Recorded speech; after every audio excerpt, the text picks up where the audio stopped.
streaming est lancé. Ah, ok, je dis pas de bêtises alors. Là, Continue normalement, à tester au voilà, cas je où. pense, je pense que normalement on t'entend. On n'entend pas du tout Théo. Ouais, je pense que là, vous devez l'entendre, les gars. Je vois Ouais, ça.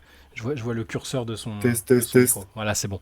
C'est bon, super. Donc je redis ce que je disais, ouais, je disais, parce qu'il y a Sipos qui passait le bonjour, et je m'excusais à nouveau parce qu'il nous disait avoir enchaîné le CQFR plus le podcast de lundi, là, le retour Ouais. sur la défaite à la Lettonie. Donc, on a un peu pourri son voyage de retour de vacances, si j'ai bien saisi. Donc, respect à lui. Bah, c'est ça, je me demande. Enfin, je sais pas si les gens ils sont pas un peu déjà saoulés. Alors qu'il y a eu 3 matchs, hein, c'est terrible. Moi, je suis rentré de vacances l'autre jour en me disant ah c'est cool, on va se faire une petite late session, on va se dire bon il y a ça qui a été bien, ça qui a pas trop été. Euh, à quoi on peut s'attendre pour la suite du tournoi et au final bah voilà, on joue pour la 17e entre la 17e et la 32e place. Après avoir dit et martelé, vous inquiétez pas les gars, faut être ambitieux. Moi le premier, j'ai dit et on nous l'a un peu rappelé, c'est de très bonne guerre hein, dans les commentaires des podcasts qu'on avait annoncé. Moi j'avais pronostiqué la France championne du monde, hein. Moi j'avais même pas dit médaille, j'avais dit championne du monde. Et voilà, on en est là où on doit jouer pour la 17e et la 32e place. C'est vrai que tu avais annoncé aussi le Orlando Magic champion NBA 2019, 2020, 2021, 2022, C'est faux, 2023. c'est totalement faux. 2020, 2023, 2024, non, non, non plus. T'es de nature optimiste, c'est ça qui est plutôt cool, quoi. Ouais, non, bah, non, mais avec Orlando, je suis optimiste, mais pas tout de suite quand même. Tu vois. Pour l'équipe de France, le pire, c'est que je suis très très loin d'être chauvin. Je suis très très loin d'être un optimiste forcené. Et je crois que c'est la première compétition où je suis arrivé en me disant, franchement, là, ils sont obligés de viser quelque chose de très très gros. Tu sors des JO, tu sors d'un euro, ok, un peu chanceux, mais il manquait du monde.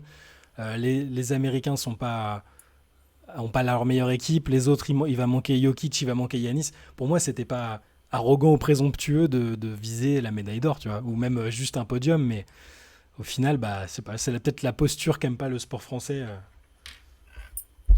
Non, mais je pense que tu avais raison d'être ambitieux, et puis l'équipe avait raison d'être ambitieuse dans tous les cas. Comme tu dis, on est Mm. vice-champion olympique, vice-champion d'Europe, tu joues à une Coupe du Monde, bah, tu joues le titre, tu joues l'or. Après, bon, effectivement, je pense que on va pas revenir forcément en détail, mais c'est un petit peu ce qu'on disait dans le podcast de lundi avec Antoine, quoi. Je pense qu'on s'est tous un petit peu trop reposés sur bah, ces deux dernières médailles et qu'il y a eu un petit peu de prise de confiance des joueurs, mais aussi bah, de notre part, hein. C'est ce qu'on disait. On a peut-être eu trop confiance dans cette équipe et je pense qu'on est passé un petit peu au-dessus de. Enfin, tu sais, on a un petit peu ignoré les signes Ouais. avant-coureurs, enfin, ou du moins les petites signaux d'alerte, quoi. Moi, je suis resté, Donc, vraiment, mm, je suis resté sur les JO, moi, en fait. Je me suis dit, tu vois, l'euro, c'est une parenthèse. Il y a des, forcément, ça pouvait pas être parfait. Il y a eu des coups de chance, tout était pas maîtrisé. Mais moi, je voyais l'équipe qu'on a vue au JO. Alors, certes, au JO aussi, il y a eu des matchs pas faciles où tout n'était pas parfait. Mais franchement, au JO, la finale, je me suis dit, enfin, en la voyant, je m'étais dit, on regarde les Américains dans les yeux, une équipe où il y a Kevin Durant, entre autres, plein de super joueurs. Donc, moi, j'étais resté peut-être un peu figé 2 ans auparavant, peut-être en oubliant peut-être que c'était pas aussi simple que ça, il suffisait pas de remettre le même noyau dur, tu vois, le même, qu'avec le même coaching staff, le même, enfin, que ça suffirait et qu'on pourrait faire médaille, quoi. Mais bon. Ouais, je vois, je vois Ghislain, vice-champion d'Europe, pour voir comment aussi. Il fait partie des gens qui me disaient non, mais franchement, c'est chaud. C'est un peu miraculeux. On en est là un peu par miracle. Et bah, il avait raison. Et comme d'autres gens qui étaient méfiants et que je trouvais peut-être trop méfiants, au final, ils avaient raison. ouais, mais bon, après, des fois, tu sais, Euh, ça c'est vrai, mais c'est vrai que le championnat d'Europe l'an dernier, après chaque match, on se dit non, mais c'est pas possible, ils vont pas pouvoir Mm. passer le prochain match. Finalement, ils ont quand même passé les caps importants hein, pour aller très loin. Et des fois, c'est vrai qu'il y a des nations ou des équipes qui naissent un petit peu comme ça. Là, pour le coup, bon, il y a pas eu effectivement, ça s'est pas enchaîné sur cette compétition, sur cette Coupe du Monde. Bon, compliqué comme ouais, enfin, j'imagine tous vous avez dû regarder là, le match face au Liban.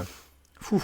C'était quand même tendu jusqu'au bout, hein. C'était quand même bien à l'arrache. Après, voilà, je crois que c'est Julien là, qui me disait, ouais, c'est fou, on en vient à kiffer de voir les mecs s'arracher pour aller chercher match contre le Liban, mais bon, faut quand même aller chercher ces matchs-là, quoi. Je veux dire, Et ce qui est fou, c'est c'est sûr que. qu'on Ouais. t'es déçu, t'es dégoûté de sortir si tôt, mais après, voilà, c'est aussi, ça demande quand même pas mal de résilience, d'aller chercher ces matchs où tu dis, bah, c'est vraiment juste pour l'image. Parce qu'encore les autres nations, elles se disent, bah, c'est important pour notre ranking. Si jamais on va avoir une Mm. chance de peut-être jouer le TQO l'an prochain et tout, on sait qu'on est qualifié. Donc les mecs pourraient se dire, bon, bah, vas-y, on peut pas jouer les matchs qu'on veut, enfin, les Mm. places qu'on veut. Comment dire, on plie les goals et on rentre, quoi. Mm. Mais bon. Sur le YouTube qui me dit quand Batum déclare à chaud après la défaite contre la Lettonie que c'est à l'image de ces 5 dernières semaines, c'est pas anodin. Mais le problème, c'est que j'ai toujours du mal à voir exactement ce qu'ils veulent dire quand. Bon, alors clairement, son truc à chaud où on a compris il aurait bien aimé avoir Thomas Hurtel, ça c'était pas du tout masqué, on a compris ce qu'il voulait dire. Par contre, ouais, c'est à l'image de ces 5 dernières semaines, ça veut dire quoi? Parce que moi j'ai regardé tous les matchs de prépa quasiment. Je dis pas que c'était parfait, hein, vraiment pas. C'était perfectible, mais j'avais même vu des séquences où ça jouait plutôt bien. Les adversaires, même si on a parlé d'une prépa qui était peut-être moins relevée que pour d'autres adversaires, bah je sais pas, on joue quand même la Lituanie, bon l'Australie on perd, c'était pas non plus. On a joué des nations qui ont l'habitude de jouer des compétitions, c'était pas.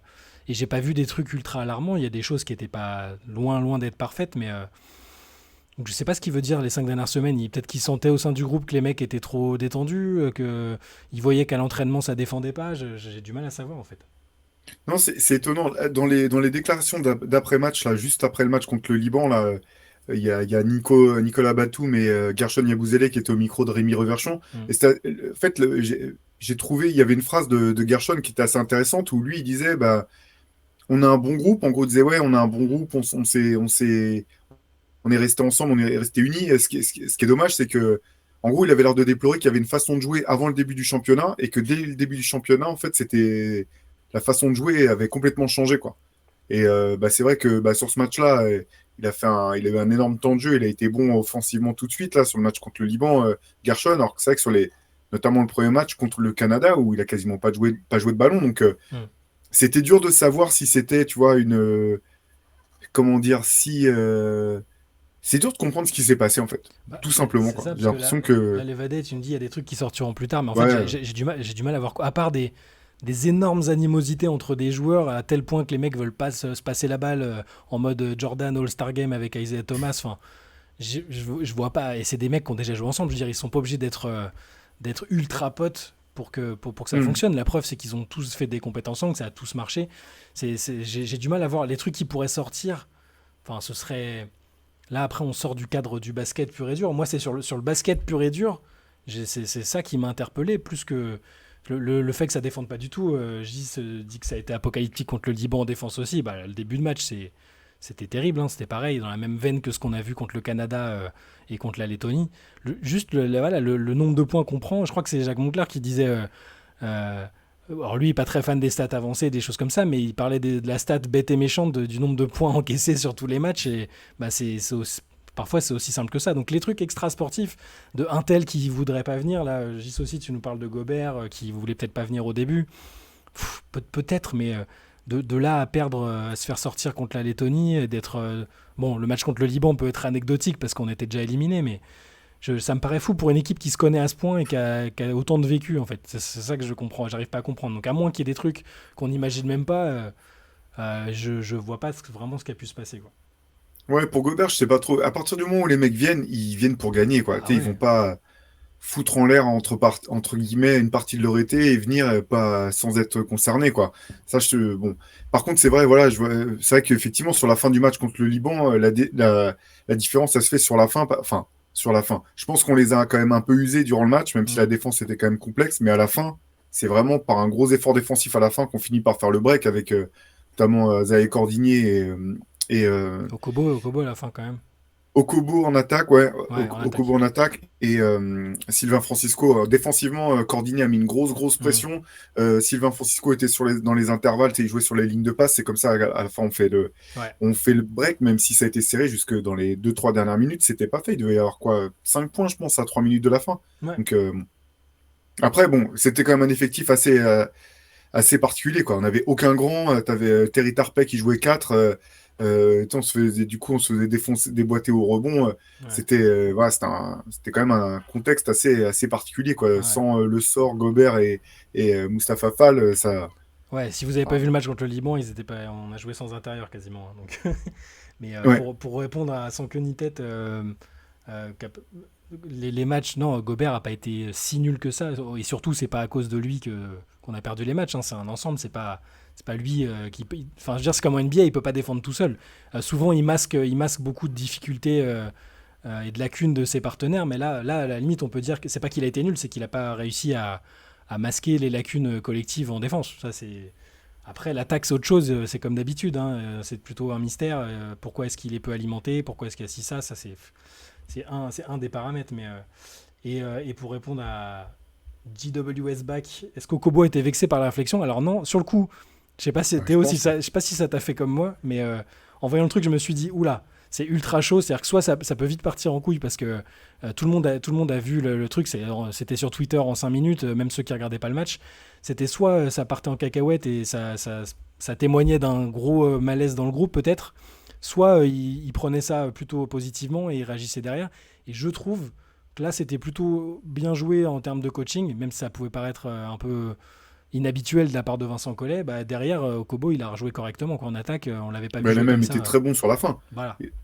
Il a même été très bon sur la fin. Effectivement, je pense que c'est pareil là. J'entendais Jacques Monclar avec Rémi Reverchon après le match. Là, ils ont parlé de ça et Jacques disait que voilà, en tant que coach, en tant que sélectionneur, tu connais les joueurs un petit peu leur mentalité et la façon dont ils fonctionnent. Ouais. Et il imaginait, hein, donc moi j'ai pas revu il disait qu'il n'avait pas d'infos là-dessus, mais il imaginait que pendant la mi-temps, Collet avait dû avait dû retourner voir Eli Okobo et Ouais. lui dire bah, devant tout le monde, tu veux jouer ou tu veux pas jouer. Si tu veux jouer, on a besoin de toi. Si tu veux jouer, c'est maintenant que ça se Je passe. crois qu'il l'a dit après je- le match. Hein. Il a dit qu'il avait aussi Ah parlé bah, à la mi-temps. Et tous les joueurs aussi, Evan Fournier, ok. qu'il avait aussi Mm. poursuivi ce discours-là à la mi-temps et que ça Ouais, ouais, bah, ouais. ça a fonctionné, hein. Honnêtement, Mm. enfin, effectivement, il était bon, il était incisif sur la fin. Parce qu'à un moment, c'était un peu fou quand même. Enfin, de toute façon, c'était le problème offensif un des problèmes offensifs, c'est le manque d'alternance. Et à un moment, regardez, même face au Liban, quoi, on jouait limite en fer à cheval autour de la ligne à 3 points, à se faire Mm. passe en périphérie. Et à un moment, c'est même heureusement qu'il y avait Zaya Cordigné et puis je sais plus qui. Ouais, ben, Gershon. Heureusement Ouais. qu'il y avait ces 2 joueurs-là pour aller mettre les pieds dans la raquette à un moment, pour Mm. donner un petit peu d'alternance, un petit peu d'agressivité vers le cercle et puis créer vraiment des décalages. Mais Ouais. bon. Après, ce match-là, c'est pas cadeau. Encore une fois, hein, je veux dire, bien sûr, on aurait pu espérer que l'équipe de France fasse un match meilleur face au Liban, pardon. Mais c'est vraiment pas simple dans des situations comme ça. Ouais. Je vais pas revenir tout le temps là-dessus, mais moi je me rappelle du match pour la 3e place en 2003 là, face à l'Italie qui était qualificatif pour les Jeux Olympiques. Donc là, c'est pas un match de classement pour Mm. être 16e ou 32e. Hein. C'était un match, l'équipe a jamais réussi à se remobiliser. Et derrière, ça nous a plombé pour un bon petit moment. Donc chapeau au mec qui était sur le terrain, parce que voilà, c'est pas simple ces matchs-là, quoi. Ouais. C'est ce genre de choses qui font dire qu'il y a peut-être quelque chose chez. Mais ouais, mais alors quoi, tu penses à quoi, Levadé? C'est ça le truc. Qu'est-ce qui peut être assez, je veux dire, assez énorme pour que ça fasse ça dans un groupe, enfin, que le groupe n'ait pas marché avec la lourde défaite contre le Canada, ce qu'on a vu contre la Lettonie. Enfin, moi, je vois pas de truc aussi énorme que, à part ouais, peut-être des joueurs qui s'entendent pas bien, mais ça a jamais empêché. Là, est-ce qu'on a vu de Vincent Collet bon, ça lui est déjà arrivé de prendre des joueurs à partie dans des temps morts. Hein. C'est pas ok, c'est plutôt un coach qui a pas toujours besoin d'élever la voix, de s'énerver, mais ça arrive tous les jours dans toutes les équipes de sport. Et puis en basket, il y a des coachs qui sont autrement plus, plus incisifs et qui n'ont rien à secouer des caméras, des Grecs, des Serbes. Fuck you, Shaimamou! Fuck you, Shaimamou! Voilà, je pensais à lui, mais tu vois, faudrait un traître dans le vestiaire pour en savoir plus. Non, les gars, ça c'est au foot qu'il y a des taupes et des journalistes qui relayent tout. Après, peut-être, on sait pas. Il y a des joueurs qui ont des affinités avec des journalistes et qui en auront marre au bout d'un moment. Mais là, à partir du moment où là, ce groupe a envie de revenir pour les JO, je pense pas non plus que ça va pas lâcher des dossiers à tout va. Enfin, ce serait.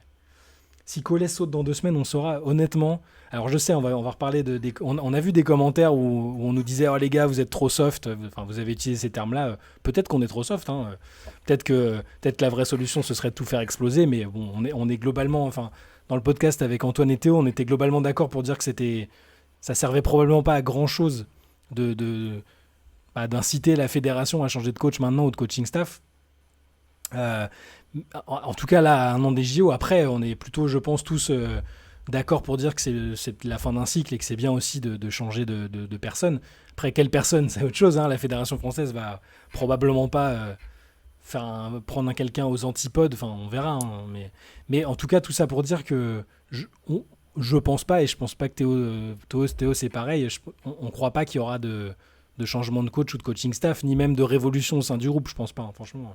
Ouais, non, non, mais c'est clair. Après, je pense que effectivement, ce qu'on disait a peut-être été mal compris. En fait, c'est que d'un point de vue réaliste, je vois pas non plus forcément. Je vois pas déjà la France changer de sélectionneur à un an des Jeux Olympiques. Et honnêtement, je suis même pas sûr que ce soit vraiment souhaitable à un an de le faire à ce moment-là, en fait. Effectivement, Collet, il est là depuis très longtemps.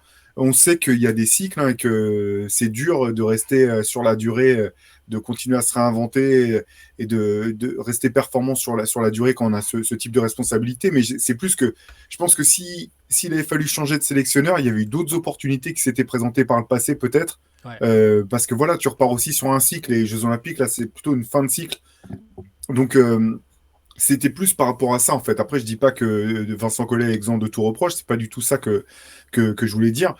Mais là, effectivement, un an des Jeux Olympiques, je pense pas que ça soit le meilleur timing, en fait. Et donc, honnêtement, je pense pas qu'il y aura un changement de sélectionneur. D'autant que c'est pas comme s'il y avait non plus, tu sais, on disait à la main, c'est pas comme s'il y avait eu une évidence, tu vois, un joueur vraiment énorme. Enfin, s'il y avait une solution d'évidence, tu vois, qui s'imposait à tout le monde, je pense pas non plus que pour ce qui est du sélectionneur, ce soit la même chose. Donc, Bah, c'est ça, là donc parmi, voilà. là, je sais, là parmi vous, il y en a certainement qui pensent qu'on devrait changer de coach ou qu'on aurait dû changer de coach après les JO. Là, je vois juste qu'il parlait des JO de Tokyo, peut-être oui, ça aurait peut-être été. Enfin, là, aujourd'hui, si, admettons que Vincent Collet soit renvoyé pour le fiasco là qu'il y a eu, admettons. Enfin, vous mettez qui en fait? Moi, ça m'intéresse, je veux bien ça. Est-ce que quelqu'un de l'intérieur, on met quoi son assistant? On met Pascal Donadieu, on prend quelqu'un d'autre du Sérail, on met un coach étranger en mission commando pour un an. Enfin, c'est ça. On est d'accord. Moi, je suis d'accord. Je pense que c'est trop tard. Après, les autres questions. Est-ce que le KMB n'a pas fébrilisé le groupe aussi avec peut-être des joueurs qui se sentent menacés sur leur poste ou trahis? Honnêtement, j'aurais pu le Doc Rivers. penser. Pardon. Doc Rivers, ouais, j'ai pas pensé. Attends, ouais. Je- On je- essaie de me faire dégoupiller dès le début C'est de la ça. late session, là. Ah bah il est libre, hein, les gars, c'est pas pourquoi pas, hein. Mais non, pour le cas Embiid, alors on en parlait justement dans le CQFR ce matin. Euh, je pense juste, la situation a peut-être changé. Je pense pas que là, à l'heure actuelle, ce qu'il y a eu avec Embiid très récemment, ça a changé quoi que ce soit parce que il y avait plutôt un processus de détachement par rapport à Embiid. On était en mode, enfin la Fédé et Vincent Collet étaient en mode non, mais voilà, il va se marier, non, c'est pas d'actualité. Ils n'ont pas fait une cour ultra assidue ces derniers mois, honnêtement. Ou alors, on sait pas tout, mais. Donc, après, ce qu'il y a eu avant, je veux dire, si les mecs ils sont encore offusqués 2 ans après qu'ils aient dit officiellement qu'ils étaient intéressés par Embiid, c'est un peu, je trouve que c'est un peu abusé, mais bon. Yasikevicius, ouais, bah ouais, moi je suis chaud, mais pas maintenant, hein. Mais après les JO, ça pourrait être sympa, ouais.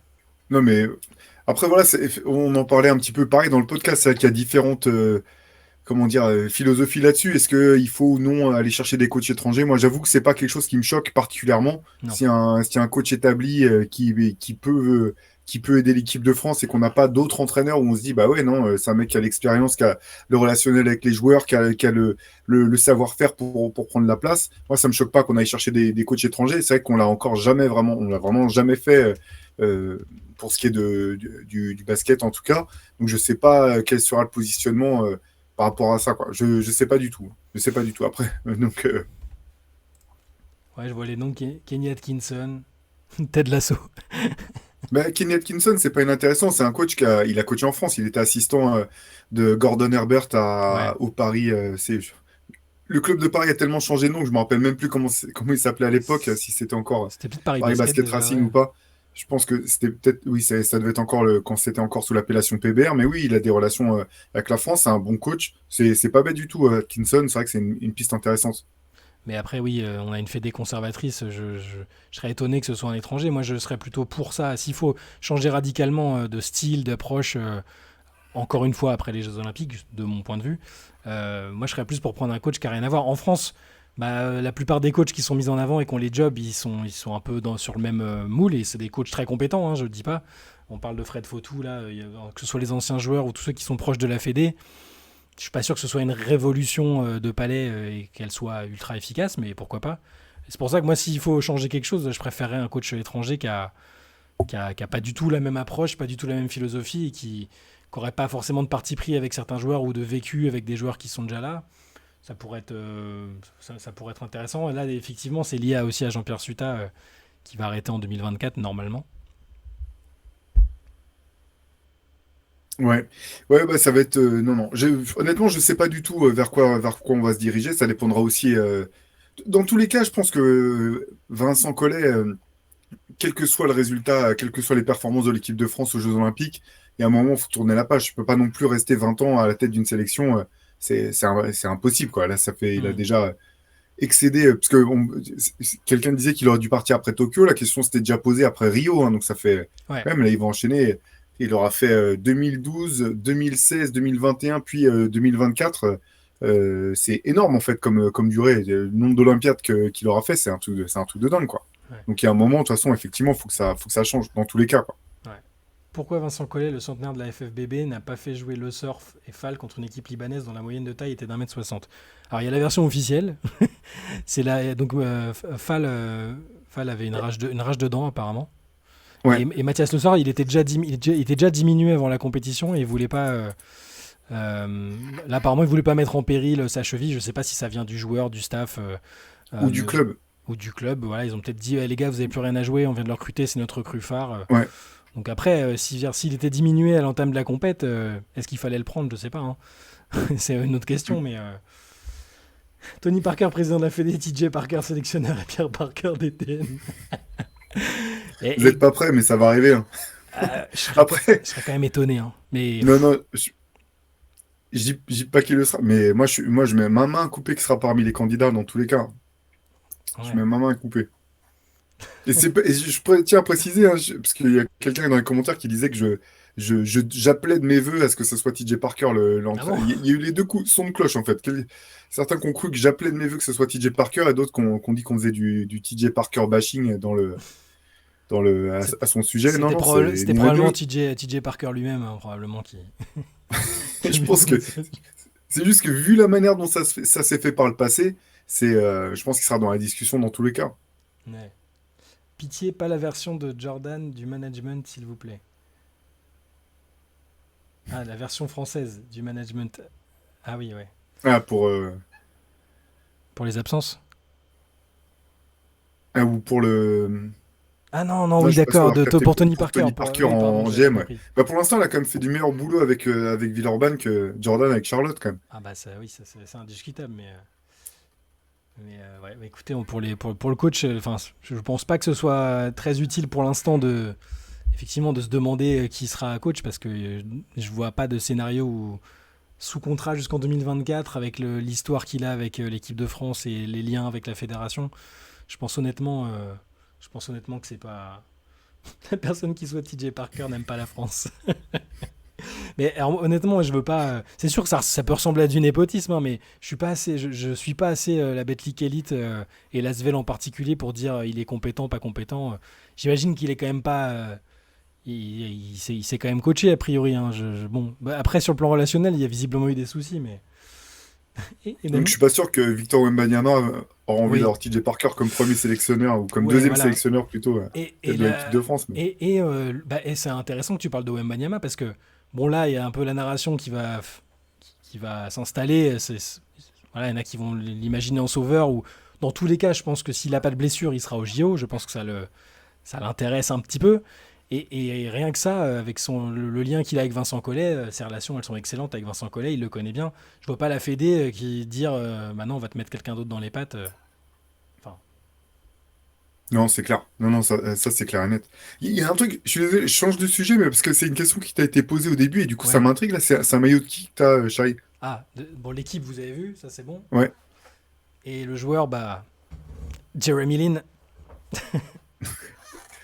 Je me demandais du coup si c'est. J'avais pas pensé à Jérémy Lin, je m'étais dit que c'était peut-être Melo Attends, je sais pas vu si j'ai tellement pas de recul que. Attends, je vais essayer. vu Je sais l'époque. pas si vous voyez là. Mais oui, le Voilà. 17, Ben oui, légendaire. évidemment. Mais je l'avais mis pour une late session justement où on avait décidé avec Antoine et Benjamin de mettre des maillots un peu originaux. Et Benjamin, il avait mis quoi alors? Parce que j'avais raté Qu'est-ce ça. qu'il avait mis? Ben, c'est une très bonne question, je m'en souviens plus. Qu'est-ce qu'il avait mis? Attends, je me souviens même plus ce qu'avaient mis les gars, hein, tu vois. Il y avait peut-être un Antoine, il a mis Toronto, un maillot du Bayern, je sais. Olympique Lyonnais 1999, l'Insanity, le Ah, mythe. mais Benjamin, ça m'intrigue, du coup, je me demande ce qu'il a mis Je comme me maillot, souviens quoi. plus si parmi nos Laters, il y en a qui se souviennent. Ce jour, on avait mis des maillots de, Nou- de New York. Non, il n'avait pas un maillot de New York. Il y a Le maillot peut-être de un. 4, Non, je gaming. crois pas. Avec, Celui avec la République dominicaine, alors, parce que... ben ouais, mais tu sais qu'on a malheureusement, c'est souvent notre tête de turc dans la Late Session 4. Mais là, franchement, je suis très content pour lui que ça se passe bien avec la République dominicaine parce que c'est quand même le pays d'origine de sa mère. On sait ce qui est l'histoire autour. C'est vraiment bien que ça soit super bien passé. Ils ont quand même gagné tous les matchs, hein. Bah oui, comme quoi... Comme quoi, c'est possible, en fait. Putain. Non, j'ai du mal à m'y faire. En plus, honteusement, j'avais pronostiqué que 4 ferait plus de fautes individuelles que de passes décisives dans ce tournoi, donc Kat va-t-il changer je la fais mon face mea culpa. va-t-il changer la face de l'Olympisme l'année prochaine? Et oui, comme il a dit, les jeunes vont venir le voir pour le remercier de. Ah oui, c'est vrai. Non, par contre, non mais c'est vrai, Levadé a raison, c'est une belle histoire parce que son père est pas dominicain, hein, son père est afro-américain. Mais sa mère était dominicaine et toute la partie du côté maternel est vraiment très très attachée à les racines dominicaines. Donc c'est bien qu'il y soit allé et il est très très impliqué, il joue très bien. Alors là, il n'a pas été très important sur le dernier match, mais il joue très bien. Il n'y a rien à dire Oui, et c'est le cadre qu'on aime il bien. avait, il avait déjà fait une compétition d'ailleurs, avec la République dominicaine quand il sortait tout juste de. De Kentucky? Je sais plus si c'est l'année où il a été drafté ou peut-être même l'année avant, quand il sortait tout juste du lycée. Je sais qu'il était tout gamin, il avait déjà fait une compète Ouais, ouais, ouais, je avec la crois que ça, République ça- dominicaine. ça me dit quelque chose, mais je sais plus laquelle c'est. Ouais, J'espère qu'il ne superposera pas son ambition NBA à celle en équipe nationale, sinon il risque de passer du temps enfermé dans sa chambre dans le noir. Ouais, voilà, tu vois, on fait des compléments sur 4, mais les gars, vous nous incitez à nous rappeler de ces déclats de fin de saison qui nous ont fait nous taper la tête contre les murs, mais bref. Moi, voilà, je suis content pour lui. À la base, c'est quelqu'un qu'on aime bien, hein. C'est juste qu'il s'est un petit peu perdu, on va dire. Mais ouais, et puis la République dominicaine, honnêtement, ben je sais qu'on nous. Alors là, c'était plutôt une balle perdue pour Antoine parce que dans les commentaires, les gens ont dit oh il aime pas le basket. Il a dit que les autres affiches de la Coupe du Monde ça l'intéressait pas trop. C'est faux, hein. Antoine il regarde plus de matchs que moi, je crois en plus.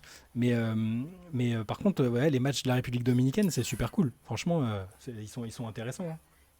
Du coup, je rebondis comme ça, qu'on s'est fait un petit peu allumer et accusé d'avoir regardé que les deux matchs de l'équipe de France et les matchs de Team USA, de rien y connaître au basket mondial. Enfin bref, c'est Ouais, non, non, mais on a regardé. Attends, on s'est c'est le tapé, jeu, hein. on s'est tapé plein de matchs, même qui n'étaient pas alléchants sur le papier. Après, on va pas mentir et dire qu'un je sais pas, même Italie, Philippines ou Oui. Et Angola, ça, voilà, c'est pas, tu vois, sur le papier, c'est pas ne pas aimer le basket que de pas être forcément ultra excité par la perspective de ces matchs-là.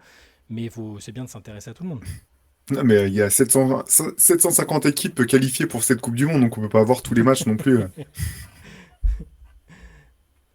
Et ça, ouais, je vais juste redire un mot là-dessus, là. Parce que Ouais, c'est vrai que je suis passé pour un super rageux. En fait, ça a vraiment rien à voir avec la sortie de route de l'équipe de France au premier tour, en fait. C'est juste, je trouve qu'il y a trop d'équipes dans ces compétitions ouais, FIBA depuis qu'ils ont changé la formule.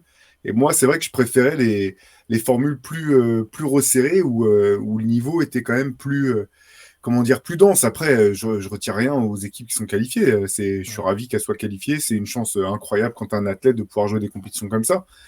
Mais voilà, j'ai le sentiment juste que finalement le niveau de ces compétitions, même si c'est compliqué d'aller loin, hein, comme la sortie de l'équipe de France le prouve bien, c'est voilà, je suis un peu nostalgique de l'époque où c'était quand même des compétitions un peu plus resserrées, que ce soit au championnat d'Europe ou au championnat du monde. Mais bon, ça Ouais. c'est mon avis purement personnel. Merci Jimande pour le commentaire. Angola is in trouble, ouais. Référence à Ouais. Charles Barkley. Chuck, Je ne sais pas qui est, je sais pas où est l'Angola, mais je sais ils vont avoir des problèmes ou they're in trouble. c'est ça. Il avait enchaîné en disant qu'il est un mec allait lui jeter une lance ou je sais pas quoi. Il avait fait très Ah fort. oui, oui, c'est bien, c'est très Barkley de Mm. l'époque ça. T'en fais pas, ils ont fait pareil au foot et tout le monde rage avec les mêmes arguments que les tiens. Ouais, j'avoue. Après, je sais pas, au foot, il y a un côté, Je sais pas, ça me fait plus marrer de voir des équipes inhabituelles ou improbables au foot qu'au basket. C'est bizarre, je sais pas pourquoi. Parce que je sais pas, c'est peut-être plus facile de bétonner au foot et d'arracher un 0-0 que si t'as un. Je redis la Jordanie, mais il n'y a pas que eux qui étaient là, hein, mais et j'allais citer le Soudan, mais au final, ils ont fait un bon premier tour. Euh, mais tu vois, au basket, c'est quand même, enfin, les exploits des petites nations contre des nations même moyennes, ça arrive quand même. On a vu qu'il y avait un écart là, sur le premier tour, même si France-Liban a été plus serré que prévu. Bon, voilà. I don't know anything about Angola, but Angola is in trouble. Voilà. Ouais, voilà. Monsieur connaît, Air Whites connaît ses classiques. Regarde le Liban, ouais, bah ouais. Ouais, je sais, je dis ça. Après, là, l'équipe de France, c'est un cas particulier. Moi, je parle vraiment des autres équipes. Et bon, il y a des. Genre, c'est marrant de voir les Philippines se donner à fond devant leur public. Alors, ils n'ont pas gagné, mais ils ont fait ce qu'ils ont pu. Le Soudan, je trouve ça cool. Voilà. Mais I don't know anything about Vincent Collet, but Vincent Collet is in trouble. Je ne pense pas.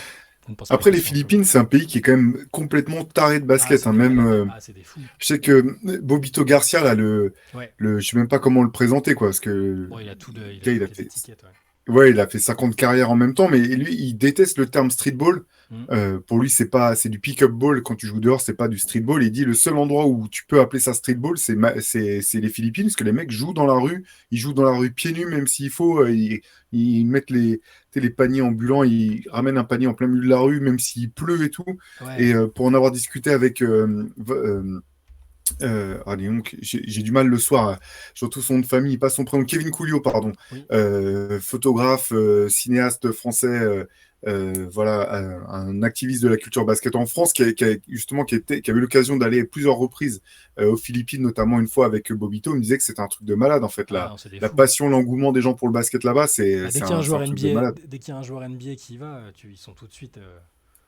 Ils sont comme des fous. Enfin, ils l'accueillent comme une rockstar, pire que s'il allait dans son état natal. Enfin, je Ouais. crois que c'est Austin Reeves qui était allé aussi aux Philippines pour un truc promotionnel avant la Coupe du Monde. Enfin, c'est une superstar là-bas, juste avec ça, quoi. Ouais, ouais, donc c'est cool ça. Quand c'est le pays hôte, c'est toujours un peu sympa aussi Ouais. voilà, que quand ils s'arrachent, t'es toujours un petit peu pour eux, quoi, surtout quand c'est des petites nations, entre guillemets. J'ai ce souvenir, alors c'est, à chaque fois, je sors ça parce que comme j'étais sur place, ça m'a forcément plus marqué, mais au JO 2012, là, les équipes féminines et masculines de Grande-Bretagne Mm. avaient été hyper sympas à suivre. Elles n'avaient pas eu beaucoup de succès, mais par contre, elles avaient joué avec une dureté. T'avais le Holding qui était dans cette équipe, là, qui s'était vraiment arraché. Mm. Elle devait jouer 38 minutes par match, alors que l'Angleterre, c'est quand même pas un pays de basket. Ouais. Euh, Tel point, un soir, en repartant de la salle, je demande je me retrouve tout seul dans une espèce de navette. Tu sais, il y avait une espèce de navette, en fait, de shuttle pour ramener les journalistes du stade olympique jusque vers le métro ou les RER. J'étais tout seul parce qu'il était hyper tard. Et Ouais. le gars, je lui demande, ouais, vous connaissez. Donc, le Holding, c'est une grande star ici et tout, en Angleterre. Il dit, c'est qui? Je dis, le Holding, la joueur de basket, je fais, jamais entendu parler. Alors que c'était, tu sais, il était quand même dans ses grandes saisons avec Chicago, les grandes années d'Heroes et compagnie, mais Ouais. ouais. Ah oui, Charles Barkley a dit qu'on était un pays du tiers-monde au basket. Bon, après, les avis de Charles Barkley, moi je l'aime beaucoup, hein, honnêtement, il est très divertissant, je respecte, même s'il passe pour un clown souvent, je respecte quand même ses avis basket quand ça concerne la NBA. Mais sur le basket international, enfin, il a des takes assez désastreuses en général. Quand il a vu arriver Doncic, enfin, tous les trucs qu'il a pu dire au début, voilà, faut pas trop se fier faut pas prendre ombrage de ce qu'a dit Chuck là-dessus. C'est pas très important. C'est clair, j'aime bien. Le vrai streetball, il n'y a pas de ballon, il n'y a même pas de panier. C'est très très bon ça. Vous êtes bon dans les coms. Alors, parenthèse, je savais que Gis parlerait de Jolie Dame qui était dans l'équipe féminine de Grande-Bretagne. C'est qui a joué en France et qui était une super joueuse. Elle joue peut-être encore, d'ailleurs, je disais c'était une super joueuse, mais là, je sais pas du tout si elle a pris sa retraite, mais je savais que tu la mentionnerais. Ouais, notamment, j'ai un souvenir là, de match contre. Je me demande si ça n'avait pas été en prolongation contre la France. C'était un des matchs, tu sais, où Céline Dumer avait commencé à sortir ses matchs de malade avec des tirs à Ouais, 3 points dernière seconde ou pour acheter à la prolongation. J'ai un souvenir comme ça, mais en tout cas, une équipe hyper combative qui avait joué dur. J'avais bien aimé cette équipe. Ouais. ouais. Un GM au London Lions, on te dit Mais comme oui, je réponse. savais que Gis saurait. Ouais, On sait pourquoi Fall et Le Sort n'ont pas joué. Ouais, bah, comme on disait tout à l'heure, alors, Fall, donc après la version officielle. On va pas non plus, on va pas faire des théories du complot, hein. Mais donc il aurait eu une rage dedans apparemment. Et pour Mathias Le Sort, c'est par précaution. pour pas relancer sa blessure, la blessure qui avait mis un peu en doute sa participation à la Coupe du Monde à la base. Et probablement parce que son club a pas envie qu'il prenne des risques, ils ont dû sans doute passer un accord en se disant que de toute façon, perdu pour perdu, ils allaient pas en plus prendre le risque de le blesser. Donc après, on en pense ce qu'on en veut. Hein, mais... Ouais, la question, c'est plus pour les matchs suivants. J'ai pas vu l'info. Toi, tu sais, Shai, si certains de ceux qui étaient qui étaient en tenue sur le côté seront appelés à rejouer quand même dans la compétition ou si ça va être ça maintenant le roster. Bah, J'ai pas du tout vu passer je, l'info. je pense qu'on verra plus Mathias Le Sort. Ouais. Mais pour les Mais pour autres, c'était plus pour Rudy et pour Fall, je me posais la question, quoi. ah, je pense et j'espère que Rudy va jouer au moins. Là, j'avoue que je sais pas, Rudy, c'est parce que c'est. Enfin, pareil, officiellement, alerte à la cheville, je crois. C'est ça, ouais. Donc c'est possible. Peut-être là aussi que les Wolves ont dit, hey, les gars, il a un contrat en béton. On a quand même engagé beaucoup de choses pour lui. Vu que vous avez plus rien à jouer. Après, je sais pas, hein, je théorise, j'en ai aucune idée. C'est par précaution, peut-être qu'il va plus jouer du tout non plus, mais j'avoue que je sais pas. Le sort out, ça me paraît sûr. Et Collet, Ouais. voilà, Collet a dit que Rudy et Fall devraient jouer jeudi. Voilà, ça me surprend pas trop, mais. Je suis arrivé un peu tard, mais vous avez abordé le sujet au Kobo. Oui, oui, on a dit que c'était un non. Enfin, sur le coup, ça semblait être un événement qui pouvait avoir des conséquences, mais au final, c'était plutôt du coaching relativement bien senti, on va dire, parce que derrière, Okobo a été très bon. Et c'était surtout pas un truc c'est un truc qui arrive souvent dans tous les sports. Au basket, vous voyez des coachs serbes, grecs pourrir des joueurs de A à Z devant les caméras. Il y a rien de. C'est plutôt, voilà, plutôt une bonne chose. Evan voudra jouer ses derniers matchs de l'année, malheureusement. C'est moche. C'est moche, et puis peut-être qu'il sera tradé d'ici là. Hein. C'est sûr que s'il reste au Knicks, ce seront ses derniers matchs de l'année civile, a priori. Mais Ouais, je sais pas, en fait. Parce qu'à un moment, s'ils veulent le trader, faudra aussi qu'ils le fassent jouer en NBA quand même pour le montrer, quoi. bah là, ouais, là, sur ce que les franchises NBA ont regardé, effectivement, offensivement, ils ont vu qu'ils savaient toujours scorer fort. Hein. Après, Mm. pour le reste, est-ce que ça va leur donner envie une élimination de la France au premier tour où il a été un des leaders très identifiés? Est-ce que ça va les faire bouger? Après, j'ose espérer quand même que depuis le nombre d'années qu'il est là et avec ce qu'il a déjà montré, ils savent ce qu'il peut apporter en NBA. En fait. Donc, je suis pas sûr que la Coupe du Monde ait changé. La Coupe du Monde, elle révèle peut-être des mecs. On parlait du fameux numéro 20 à Letton tout à l'heure. Lui, voilà, lui par C'est un exemple, bon il petit peut faire des joueur. trucs. Voilà, bon petit joueur. Ouais. Même les Canadiens ont vu. Il a fait un sacré match contre eux avant que l'équipe elle s'effondre un peu. Mais ouais, non, non, je pense pas que ça change grand-chose. Les équipes, les GM savent ce qu'il vaut, ce qu'il sait faire, ce qu'il sait pas faire. Et ça, je pense pas que ça changera grand-chose.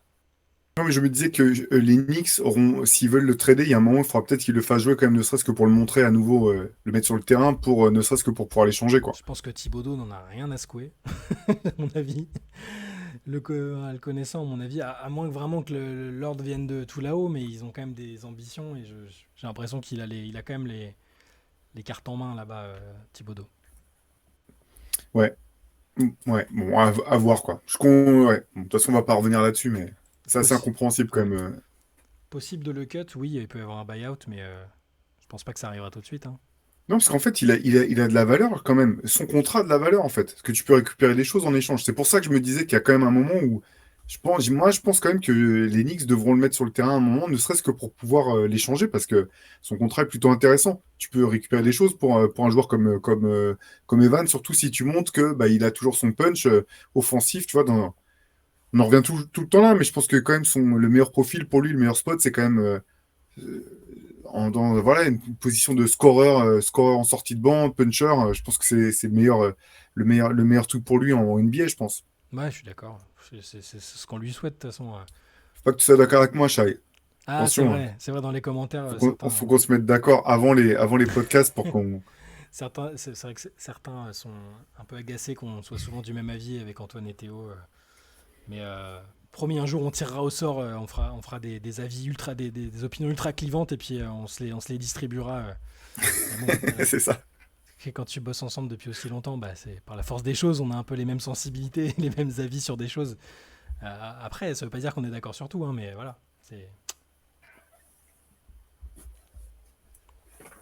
Il y a un truc donc, que j'ai lu avant de venir, et peut-être que ça nous permettra de changer un peu de sujet et de nous sortir la tête de cette satanée Coupe du Monde.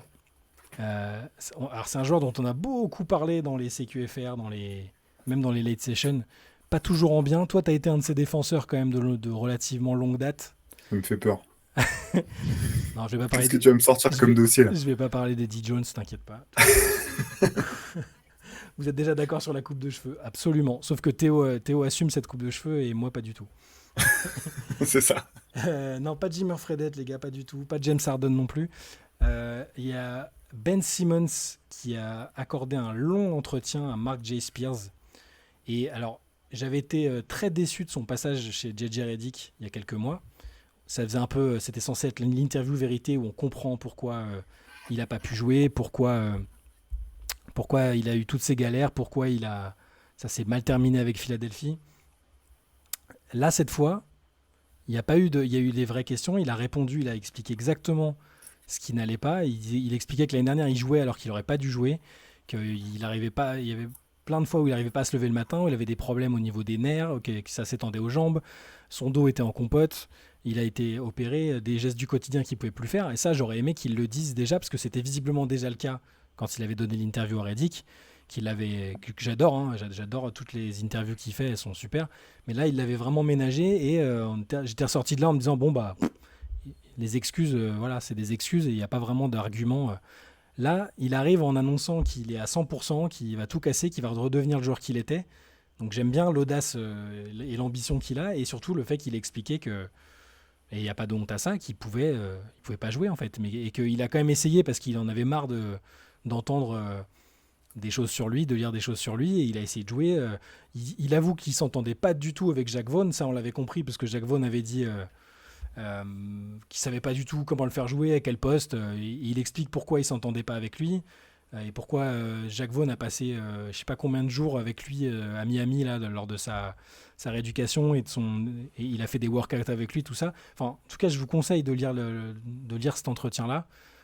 Moi, j'en suis ressorti en me disant finalement que Ben Simmons avait peut-être une chance de faire quelque chose à Brooklyn. Voilà. Je sais que c'est un peu surprenant avec tout ce que j'ai.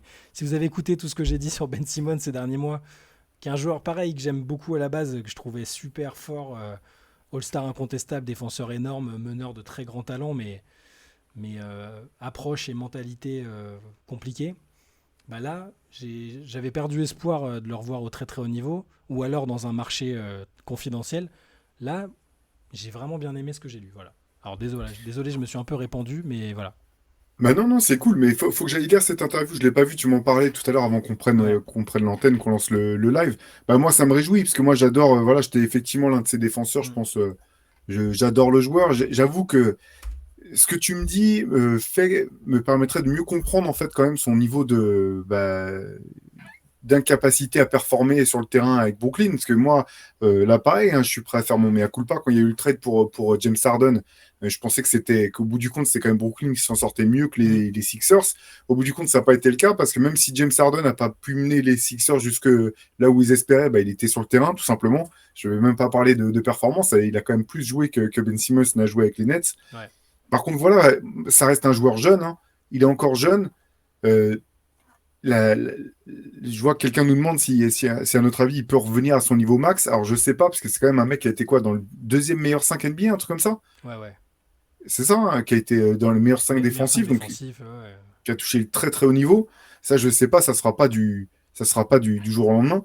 Euh, Par contre, je pense s'il est revenu, s'il est remis à 100% physiquement, je vois pas pourquoi il pourrait pas espérer retrouver malgré tout son niveau de jeu, ou du moins retrouver les qualités qu'on avait fait un All-Star en puissance, tout Bah là, simplement. c'est ce qu'il dit, hein. Là, il dit je suis à 100%. Alors, il revient vraiment sur le calvaire qu'il a vécu. Et ça, enfin, il n'en avait pas parlé sur la première interview, tu vois. Là, il dit il n'arrivait pas à dormir, qu'il ne pouvait plus conduire, donc il était obligé de se faire conduire partout. Enfin bref, que des trucs. Il allait sur le terrain en étant incapable de faire des choses basiques du basket, mais qu'il essayait quand même, tu vois. Et puis, il se faisait pourrir, même par nous, hein, parce Ouais. qu'il n'arrivait pas à faire des choses basiques. Là, il se sent à 100%, il a vraiment recommencé l'entraînement à fond, il fait des 2-2, des 3-3. Il dit même là, il dit clairement qu'il entraîne son tir, des tirs simples, hein, il dit pas je me suis mis à faire des trucs chauds. Mais il dit, il a même dit là même aujourd'hui, même si là je suis pas en termes juste de souffle, je suis pas encore forcément, c'est la saison n'est pas encore débutée, mais il n'est pas à 100%. Il pense qu'il dit je tuerais le joueur que j'étais l'année dernière. Là même juste maintenant, je serais 100 fois plus fort quoi. Donc ça peut être une, là je vois dans le commentaire, ça peut être une énième campagne de promotion, mais là je sens, même si c'est de l'écrit, c'est pas, je vois pas, je le vois pas, c'est pas une interview vidéo. Il entre quand même beaucoup plus dans le détail et j'en ressors avec. En tout cas, je suis convaincu. Si c'est une campagne de promotion, ouais, il m'a convaincu. Hein. Non, mais de toute façon, après, c'est vrai qu'il faut prendre avec des pincettes les déclarations d'intersaison pendant l'été, sous le temps là où les mecs sont censés avoir pris de 2000 jump shoots par jour, avoir perdu ou avoir perdu 15 kilos ou avoir gagné 15 kilos, mais Ouais. uniquement de muscles, avoir fait des workouts avec, je sais pas, Hakim Olajuwon et Karim Abdul-Jabbar et, euh, et et je sais pas qui. Donc, bien sûr, il faut prendre des pincettes. Par contre, voilà, je reviens sur ce que je disais juste avant. Je pense qu'il est suffisamment jeune encore pour pouvoir vraiment espérer retrouver son très haut niveau. Pour ce qui est du tir, enfin, ça, on en a parlé à plusieurs reprises dans des podcasts par le passé, mais pour moi, la question, c'est même pas les tirs à 3 points, c'est les lancers francs. S'il est simplement capable de prendre et de mettre des lancers francs, et je parle pas de devenir un shooter à 90%, mais s'il arrive à être ne serait-ce qu'à 70%, ce qui est pas dingue, hein, ce Hmm. qui est pas dingue pour le très haut niveau, mais ça change, en fait, ça leur donne tout de suite un impact, ça leur fait tout de suite un joueur impactant qui peut aider une équipe. Moi, j'espère, parce que vraiment, j'ai adoré le joueur qu'il a été. J'ai été un peu étonné, en fait, même très tôt dans sa carrière, à quel point il a été pris en grippe par certains observateurs ou analystes. Tu vois, par exemple, Zach Lowe, que je respecte énormément, je sais que il fait partie des joueurs auxquels il a jamais vraiment cru. Et dès le départ, quasiment, il disait ouais, il faut que Philadelphie le trade, c'est impossible de faire jouer Embiid et ce mec-là ensemble. Hmm. J'étais vraiment très étonné que pour un joueur aussi jeune, on tire des conséquences aussi, enfin, on tire un trait aussi rapidement sur eux. Pour l'instant, enfin, l'histoire a plutôt donné raison à Zach Lowe et puis et aux autres sceptiques à l'encontre de Ben Simmons. Par contre, moi, j'aime vraiment bien cette équipe de Brooklyn, en fait, avec les éléments encore une fois, les éléments qui sont en place. Et là aussi, on en a parlé à plusieurs reprises. Je pense que c'est vraiment une équipe qui peut être pas loin du tout d'être intéressante dans la conférence Est. Il y a de quoi faire un trade pour récupérer un joueur fort, un joueur d'impact. Et je pense que c'est vraiment une équipe qui peut très vite retrouver. Alors, je dis pas avoir forcément le titre en ligne de vue, comme c'était le cas, du moins comme ils ont espéré que ce soit le cas avec KD et Kyrie et compagnie, mais en tout cas être une équipe compétitive. Quoi. En tout cas, même ils ont pas gagné tant que ça après le trade, elle était sympa à voir jouer cette équipe de Brooklyn, même sur la fin de saison que j'ai trouvé. Je sais pas ce Bah, que tu en as pensé, toi, si tu les as vus un si, petit peu. franchement, bah ouais, c'est forcément la montée en puissance de Michael Bridges et même les joueurs autour, c'est quand même pas mal. Mais là, je pense surtout à l'avenir où on se disait que c'était une équipe parfaite enfin, à laquelle il manquait juste une star, une vraie star Mm. capable de. Bah, avec Michael Bridges en lieutenant de luxe, hein, on s'entend bien, mais avec une vraie star, ce serait une structure parfaite. Là, si tu mets Ben Simmons en plus, hein, le vrai Ben Simmons, hein, même 80% de ce qu'il était, et sans qu'il y ait l'énorme pression et la vague de critiques constantes qu'il a subie, parfois il se les a attirés tout seul. Hein. Je veux dire, Ouais, oui. c'est pas que de l'injustice totale. Le fait de pas être ultra transparent et de parfois il se les a attirés. Je veux pas non plus de le dédonner totalement, mais là je comprends mieux ce qu'il a vécu et peut-être aussi pourquoi il a pas réussi à tout dire. Voilà. Cette équipe de Brooklyn, ouais, elle est très bien, elle est intéressante. Avec si tu rajoutes Simmons en plus dedans, ça va donner envie à des gens de venir, j'imagine. Donc, et ouais, Gis a raison. Bridge et Simmons en défense, c'est une bonne base quand même. Mais c'est, surtout si tu rajoutes Nick Claxton, Cam Johnson, enfin ils ont vraiment de quoi. Enfin, eh t'es oui. plein de swingmen qui peuvent défendre et tirer à 3 points.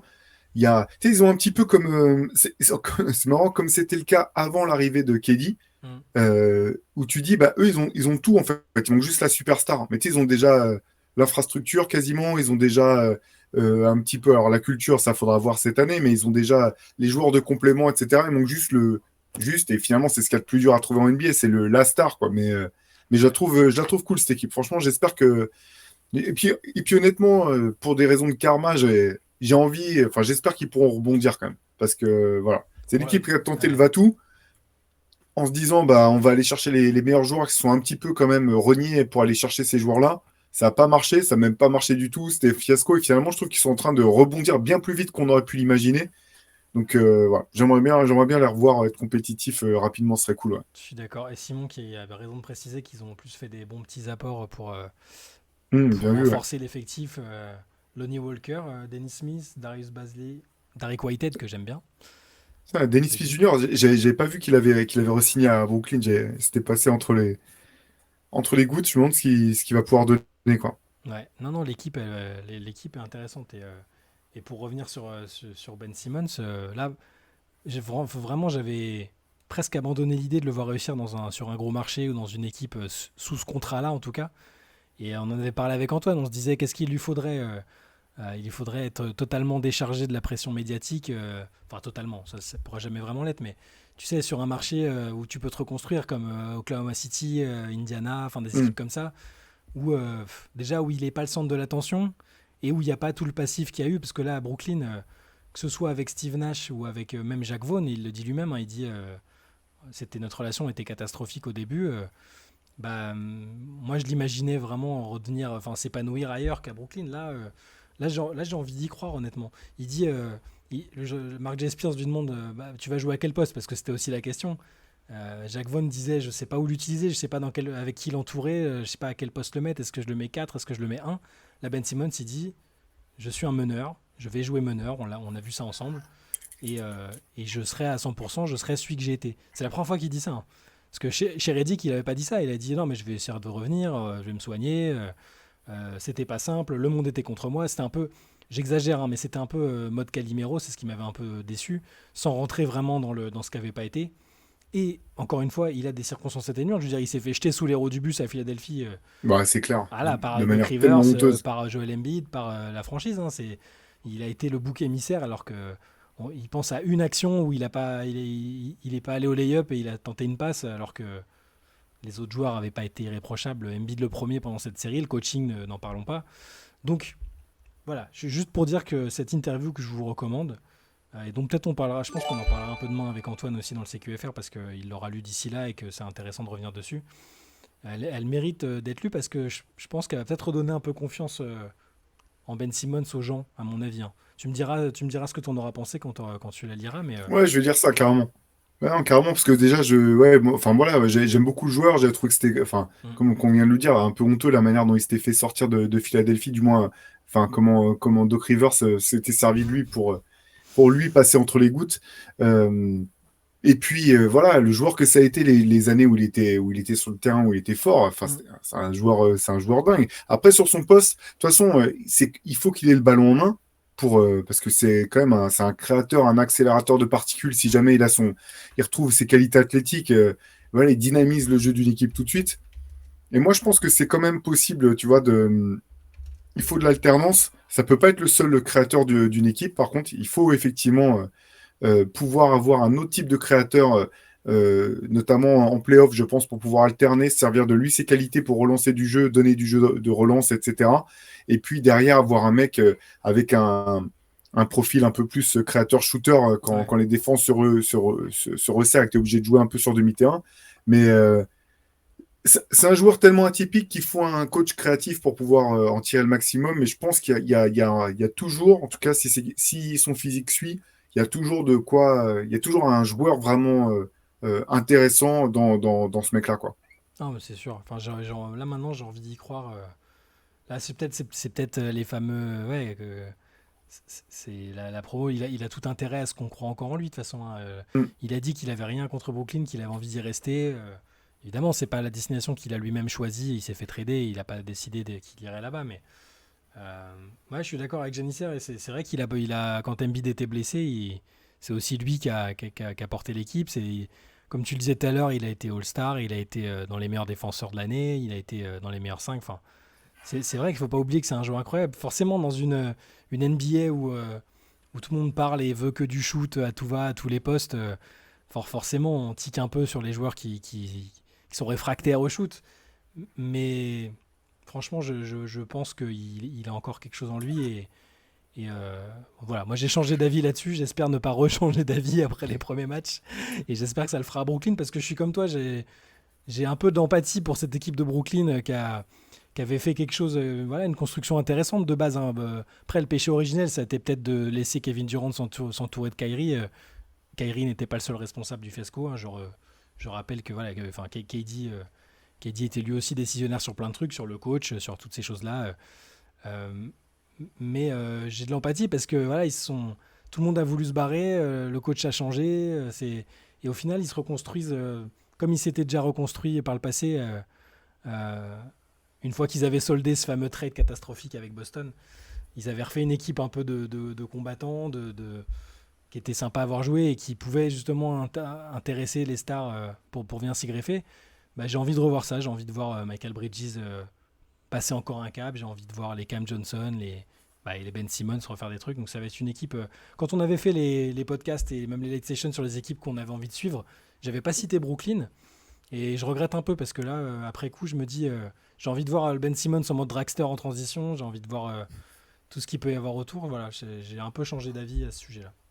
Ouais, ce serait cool. Et du coup, tu sais, tu parlais de joueurs qui sont réfractaires au shoot. Là, ça me fait penser à un truc que j'ai vu tout à l'heure, là, en attendant qu'on lance la late session. Là, il y Ouais. avait une nouvelle interview de JJ Redick, mais cette fois-ci avec Rajon Rondo.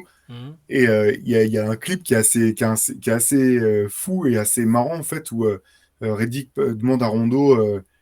Enfin, il lui pose des questions sur ouais, c'est quoi être un joueur intelligent selon toi?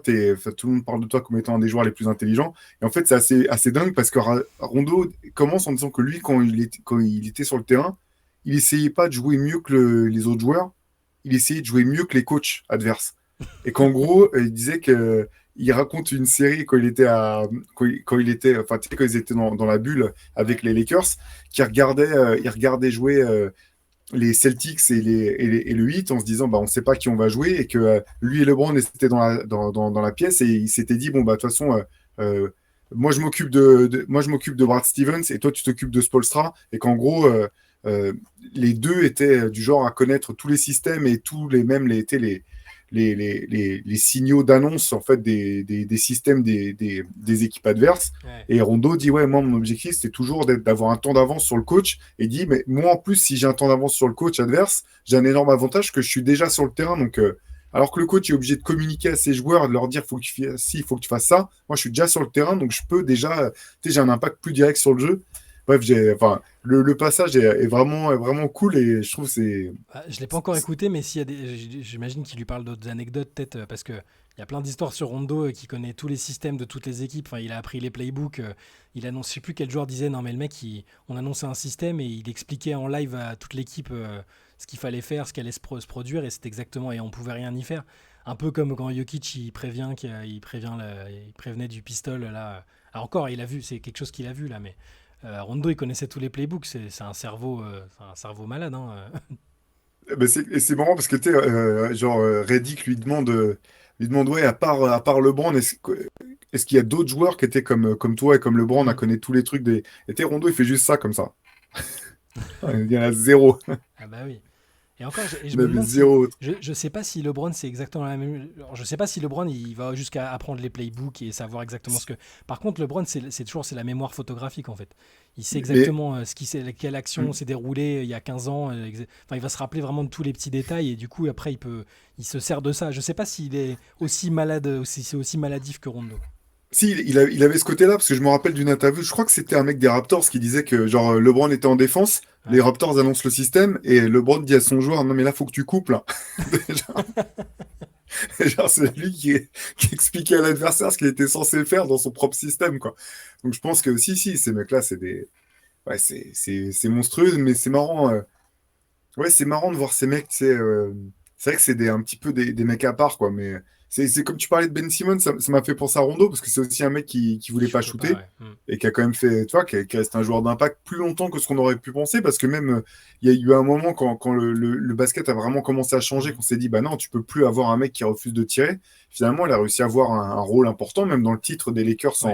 dans la bulle, il est très bon, quoi. C'est un des joueurs, voilà, il a un impact énorme dans cette équipe, donc ouais, c'est assez marrant, quoi. Après, est-ce qu'un Rondo qui arriverait en NBA aujourd'hui à 20 ans, il aurait les mêmes opportunités? Je sais pas.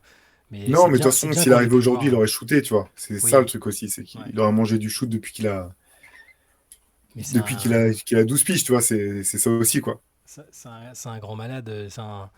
Ils se vantent d'avoir jamais perdu au puissance 4, enfin que des trucs. Il y a toujours plein d'anecdotes avec lui qui sont. Puis en plus, enfin oui, c'est un coéquipier qui était aussi hyper apprécié à Boston, enfin, sauf pas, enfin, pas par Ray Allen hein, d'ailleurs, mais sinon, ouais, joueur assez improbable Rondo quand même.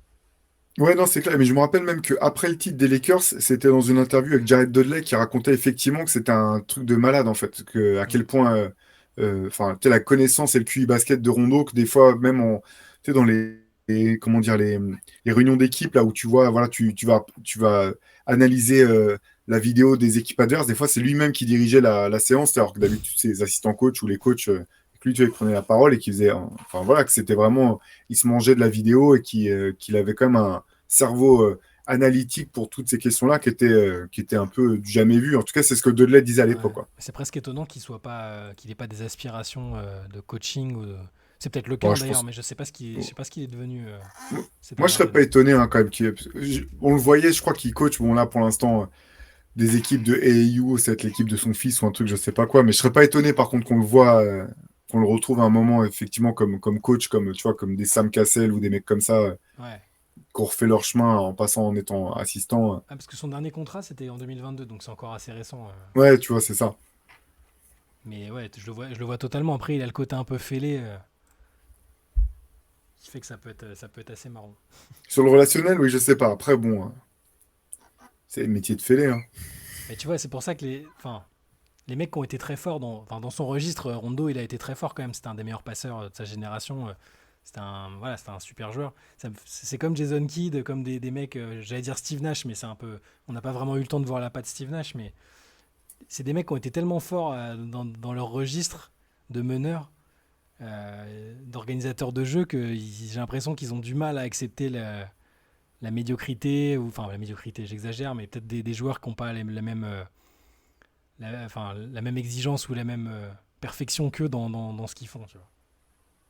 Ouais, non, bah, c'est toujours la difficulté aussi pour les grands joueurs. En fait, c'est la difficulté pour eux de comprendre que tout n'est pas aussi simple que ça l'était pour eux sur leurs points forts. Mm. Mais souvent aussi, le problème, c'est que je pense que ça demande une somme de travail, en fait, être coach auquel certains joueurs sont pas prêts à faire ce taf-là, en fait. Tu vois. Ouais. Je pense que c'est pour ça aussi que parfois, il y a des mecs qui ont été des grands joueurs qui sont pas des grands coachs derrière ou qui n'arrivent pas à passer le cap parce qu'en fait, je pense que t'as beaucoup de taf ingrat à faire, à taper de la vidéo, du scouting, tous ces trucs-là.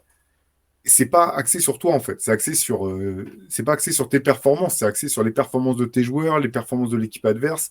Tout le monde n'est pas capable de faire ça. D'ailleurs, il y a quand même peu de grands joueurs qui sont devenus des grands coachs. Même, tu vois, l'exemple, le meilleur peut-être, ou l'un des rares exemples, c'est Larry c'est Bird. Larry Bird. Et Ouais. encore, il a pas Parce- coaché longtemps. Il a dit que s'il était épuisé, ça l'épuisait mentalement. Hein. Non, il avait dit dès le départ qu'il ferait 3 ans et pas une année de plus. Il Ouais. avait dit dès le départ, en fait. Et il a fait 3 ans et pas une année de plus. Et dans ces 3 ans, bah, il a amené à Indiana des performances que le club avait jamais connues. Ils ont Bah fait une ouais, finale finale NBA. NBA. Finalement, il a arrêté parce qu'il avait dit qu'il arrêterait. Mais tu vois, même les Magic Johnson, Isaiah Thomas, il y en a d'autres, tu vois, qui ont essayé de Ouais. se mettre. Alors, Magic Johnson, c'était de manière un peu épisodique, mais c'est compliqué hein, pour ces mecs-là, souvent, de passer de ce côté-là du banc, quoi. Mais Rondo, c'est vrai ce que dit Mystics. Nash et Kidd était peut-être intuitivement bon.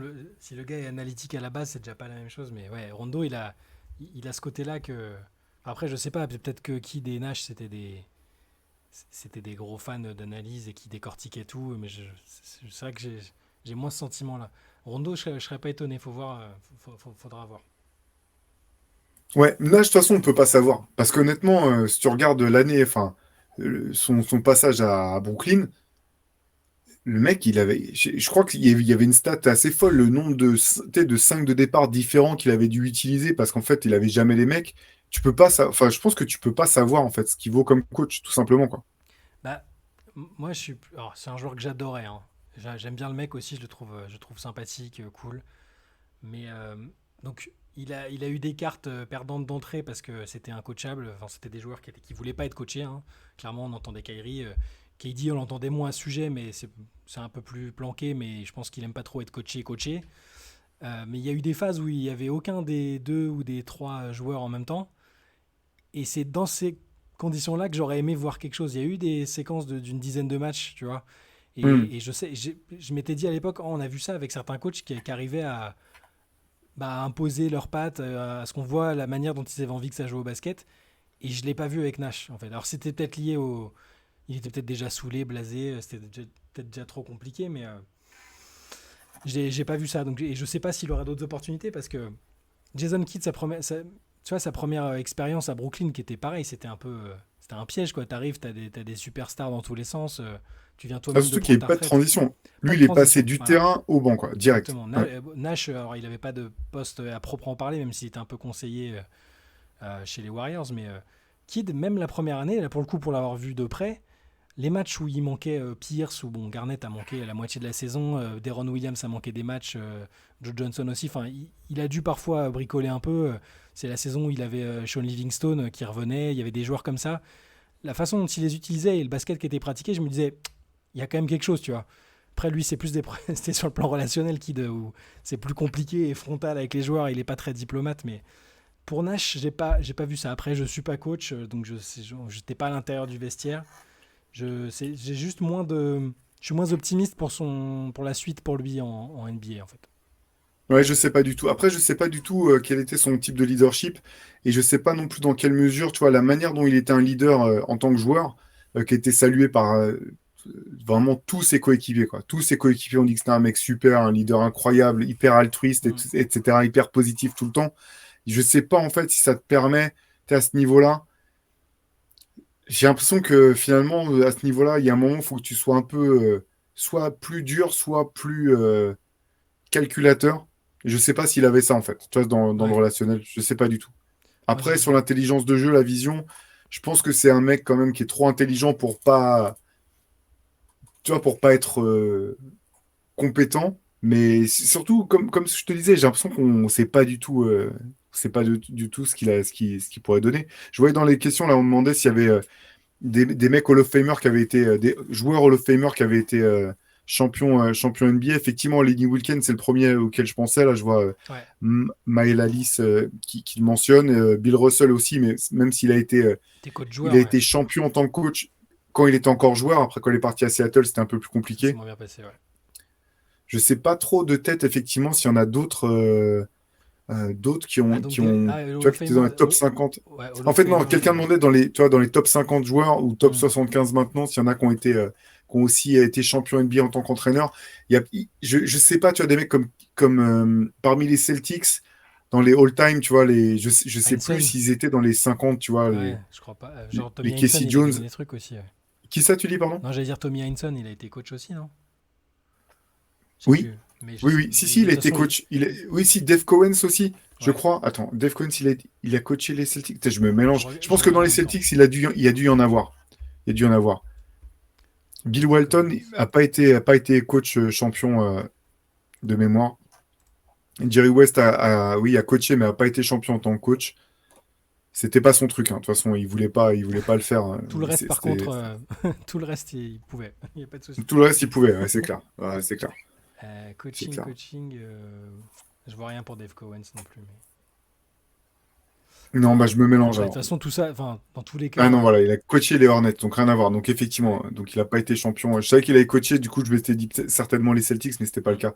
Non, mais peut-être Casey Jones. Je sais pas si Casey Jones était dans les 50 meilleurs joueurs de l'histoire à l'époque. Tu vois, je me rappelle plus ouais, du classement intégral des 50, quoi. Mais les trois plus grands coachs all-time, pas un seul grand joueur et même un qui a pas mis les pieds en NBA. Oui, oui, bah. De toute façon, c'est le profil, ce que je bah, disais Gis aussi pas tout à qu'un l'heure, même. Enfin, tout souvent, dépend. souvent c'est vrai que les coachs, ils ont quand même un background basket, hein, mais c'est pas forcément. Quand t'as été un grand joueur, ça vaut dans tous les sports, hein, enfin, les trois quarts du temps, quand t'as été un monstre dans ton sport, c'est très très dur d'être un coach ultra fort. Il y a des exceptions, évidemment. Zidane en foot, qui a eu du succès, même si bon, il a eu des équipes assez folles à coacher, hein, c'est pas. Ouais. Mais bon, Bah, c'est. oui, Phil Jackson a été, parce que je vois toujours là, Phil Jackson a été champion en tant que joueur avec les Knicks, mais il n'était pas dans les 50 meilleurs joueurs. La question qui était posée, c'était parmi vraiment les très très grands joueurs, parce qu'effectivement, Don Nelson aussi était champion avec les Celtics. Après, il n'a pas gagné de titre en tant qu'entraîneur, Riley était champion, oui, il a été champion en tant que joueur et en tant que coach. Mais effectivement, voilà, c'est ce que tu dis, Ostertag, il n'était pas dans les top 50. C'était des joueurs, des mecs qui ont été champions en tant que joueur et en tant qu'entraîneur, il y en a eu. Et même qui ont gagné, comme Steve Kerr, par exemple, qui a été champion, multiple champion NBA Ouais. en tant que joueur et en tant qu'entraîneur. Mais par contre, dans les top joueurs, c'est vrai que c'est très rare. Même certains ont, même, enfin, tu vois, c'est assez marrant que finalement, un mec comme Patrick Ewing n'a jamais eu sa chance comme head coach en NBA, alors qu'il a été Mhm. assistant un paquet de temps. Euh, et puis finalement, il a dû retourner à Georgetown pour avoir sa chance en tant qu'entraîneur en chef. Quoi, mais Ouais. ouais. Ouais, après, voilà, c'est un autre type de taf. C'est vrai que je pense qu'il y a aussi le côté, finalement, tu vois, c'est moins étonnant que des mecs, même Pat Riley, qui était un joueur vraiment de rotation, un joueur frustre qui se tapait à la. Tu vois, ces mecs-là, en fait, ils savent que pour avoir existé au haut niveau, ils doivent bosser en 15 fois plus que tout le monde.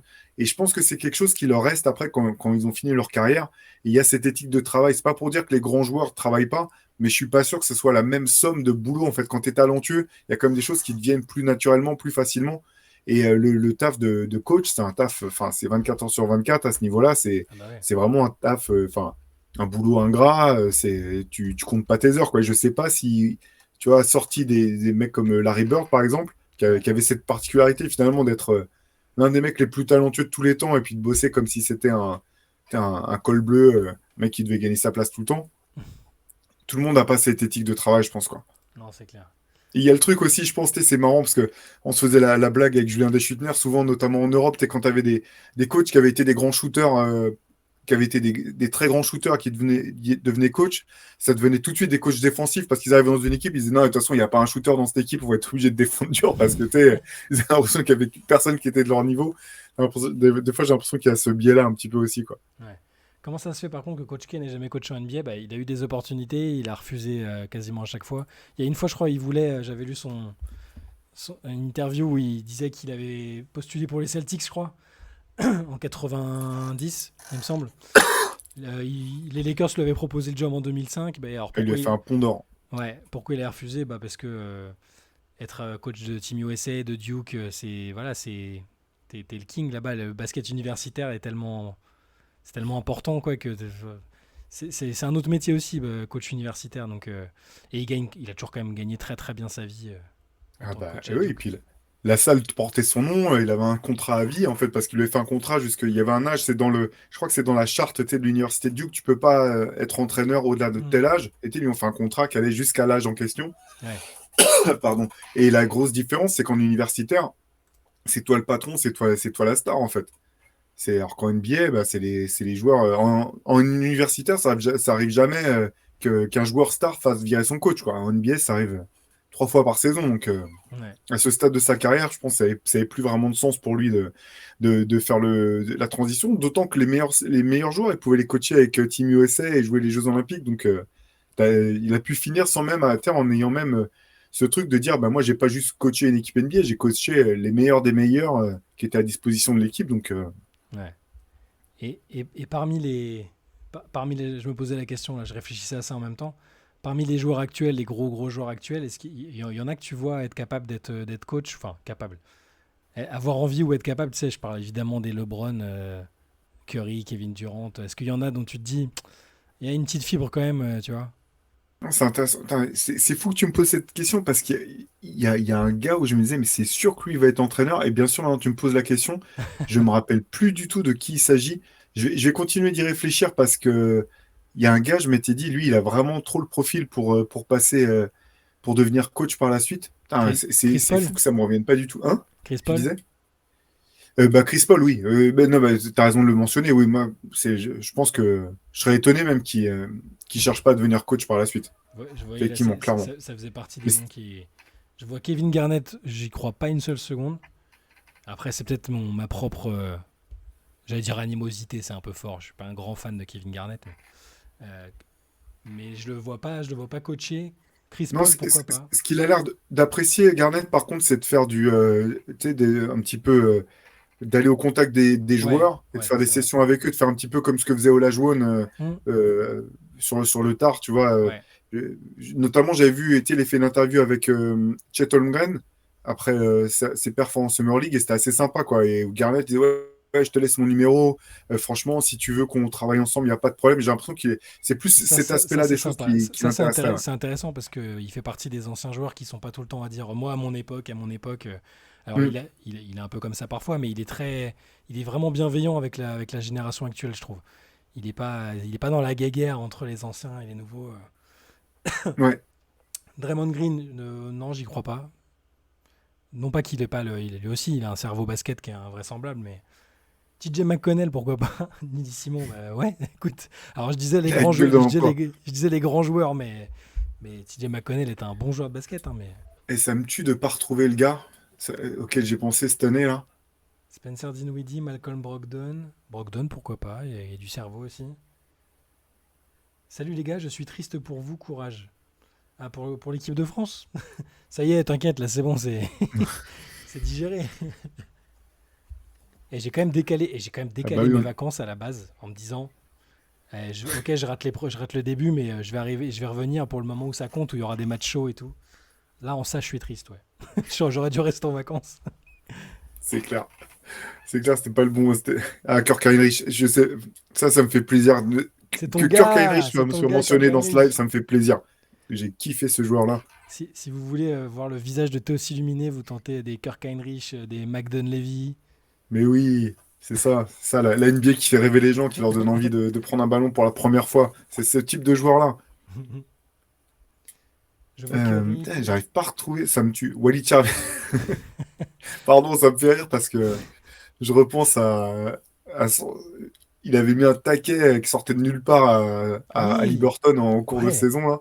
Et c'était assez marrant parce qu'il disait que c'était un All-Star au rabais, alors que Wally Cherbiak a été All-Star. Et je me rappelle à l'époque du nombre de joueurs qui avaient, alors il y avait même pas les réseaux sociaux ni rien. Donc, tu sais, pour que tu en entendes parler, il fallait vraiment que ça gronde quand même dans les vestiaires, quoi.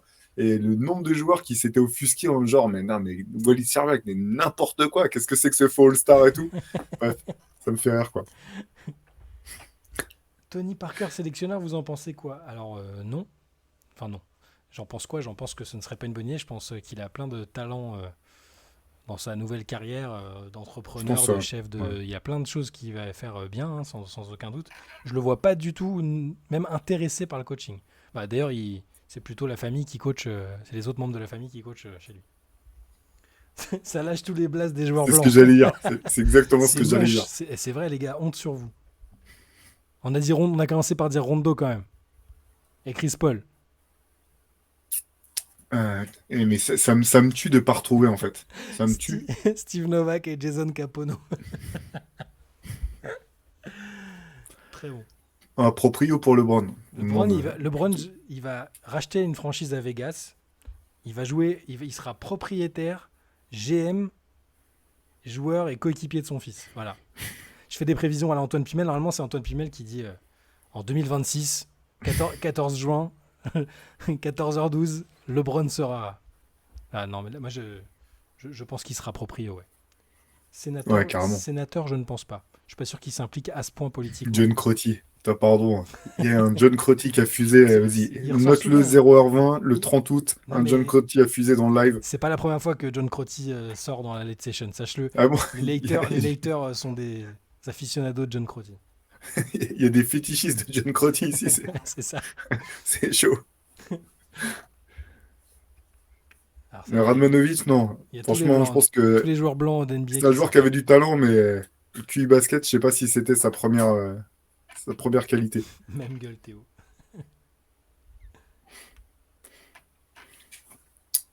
Ben, j'abandonne en fait, je retrouve pas du tout le nom du mec auquel j'ai pensé cette année, Bob Sura. Ah, par contre, ça me fait plaisir. Ça, c'est les joueurs que j'ai bien aimé, bien, Bob Sura. Trop fort sur NBA Live. Mm. Eric Piatkowski, mais oui. Au Clippers, Piatkowski, non?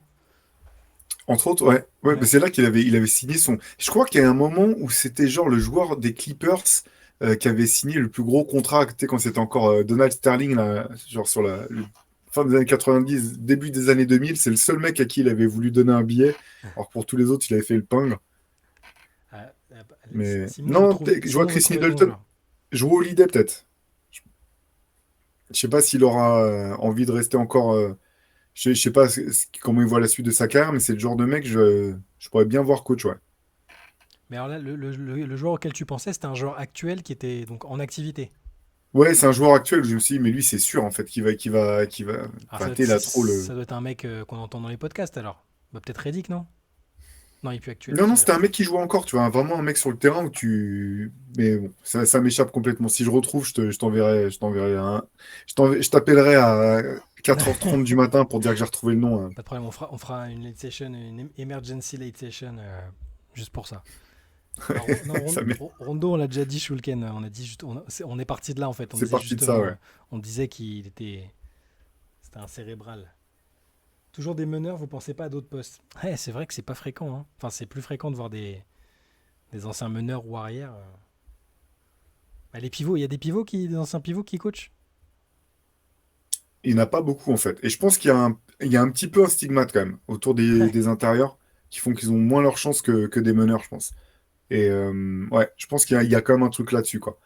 Parce que je te disais, Patrick Ewing, qui est resté je sais pas combien de temps, qui a jamais eu sa chance pour entraîner, finalement, Hmm. il a dû partir à la fac. Il y a Jabbar, je crois que s'est intéressé à un moment. Il y a un moment, il est allé coacher même une équipe universitaire dans une réserve indienne. Ah oui, C'est, oui, oui. Ouais. ouais. Il y a bah, Bill Russell, mais bon, c'était un peu différent, quoi. Bill Russell a été coach. Il y a Chamberlain qui a coaché des matchs en NBA, alors qu'il jouait encore. Une année où il avait signé un contrat en NBA, c'était barré de NBA. Finalement, la NBA avait fait un procès à la NBA, donc il n'avait pas le droit de jouer. Du coup, il coachait, mais c'était n'importe quoi. Le mec arrivait, tu sais, genre il arrivait au match, les matchs avaient déjà commencé. C'était c'était n'importe quoi. Ah oui, Bill Laimbeer en WNBA, c'est vrai. Effectivement. Ouais, West Unseld, absolument. T5, ouais. Non, mais on trouvera pas, c'est pas grave, hein, Théo, t'inquiète. Ouais, non, non, mais ça me. Coach de chevaux pour Jokic, c'est bon ça. Ah, mais c'est sûr. C'est bon. C'est sûr, dans Ouais, 3 ans, il est à la retraite et il coach ses poulains, il n'y a pas de souci. ouais, non, mais écoute, ça va m'obséder pendant une semaine, mais je finirai par retrouver le mec auquel je pensais. Grand Hill, non, Grand Hill est déjà patron de Team USA maintenant, Echo. Je pense pas qu'il ait envie de coacher. Sinon, il l'aurait déjà fait. Lui, c'est consultant à la télé plus patron de GM de Team USA. Ouais. Par contre, Reddick était. Je me demande s'il a pas eu un. Tu parlais de Reddick, je pense. Visiblement, lui, ça Avec, l'intéresse vraiment. Je me demande s'il a avec même pas eu Toronto. un. Avec Toronto. Ça, c'est Ouais. ça, ouais, c'est avec Toronto ouais, qu'il avait passé Il un. en a pas parlé d'ailleurs encore. J'aimerais bien qu'il en parle dans un des podcasts, qu'il explique Ouais. bah, comment ça s'était passé, ce qui l'avait motivé. Pour le coup, Reddick, je le vois bien coacher, hein. Ouais, je me rappelle plus. On me demande de quelle équipe dans quelle équipe jouait le joueur auquel je pensais, mais je me rappelle même pas de l'équipe. Ça, j'essaie de me faire toutes les équipes de NBA dans ma tête pour me dire, mais quel mec j'ai pu penser. Mais non, ça m'échappe totalement, hein. Kawhi en coach. Ce serait pas mal, ça. Kawhi, je vous le dis aussi, quand il va prendre sa retraite, on le verra plus. Enfin, on va oublier son existence. Il va disparaître de Mm. la surface de la Terre. On le verra peut-être sur les trucs de réunion. Il sera invité sur les 90 meilleurs joueurs de all time. Mais sinon, on le verra plus. Donc, je pense pas, je pense pas qu'il va coacher. Non, c'est clair. C'est du basket au moins, oui. Avec Théo, c'est du basket, les gars. Ou alors un peu, ou alors du Ah MMA. oui. Mais c'est tout. Bah, Habib, mais il a déjà fait, tu vois. Donc, Ah oui, au basket, ouais, au basket d'Aguestané, là. même en tant que coach, il avait, je sais pas, il a pris sa retraite de combattant en étant invaincu. Je crois qu'il a pris sa retraite de coach en étant invaincu aussi. Genre, Oui, c'est ça. Il coach il a toujours. coaché trois matchs, trois Il de coach Islam Marachev et tout. Makhachev et Ouais, de son cousin Oumar, là. Et je crois que c'était bon, quoi. c'est ça. Bon, écoutez, tant pis, c'est pas grave. Ouais, On trouvera. ouais, Et les gens tentent, hein. Gabe Vincent. non, c'était pas lui, c'était pas lui. Bah après, il y a Kylori qui aurait le QI pour. Je sais pas si c'est un truc qui le brancherait, mais je Ouais. pense parce que comme on parle de Gab Vincent, ça me fait penser au hit. Mm. Mais non, non, ça me reviendra. Ça finira par me revenir, même si là, ça me saoule vraiment de ouf. J'ai envie de. Mais donc C'est le genre de truc qui, ouais. qui me rend dingue. Tout ça pour dire que on voit pas vraiment un des très très grands joueurs actuels partir dans le coaching, quoi. Parce que c'est, ça reste c'est exceptionnel qu'il y en ait même qui tentent le coup, en fait.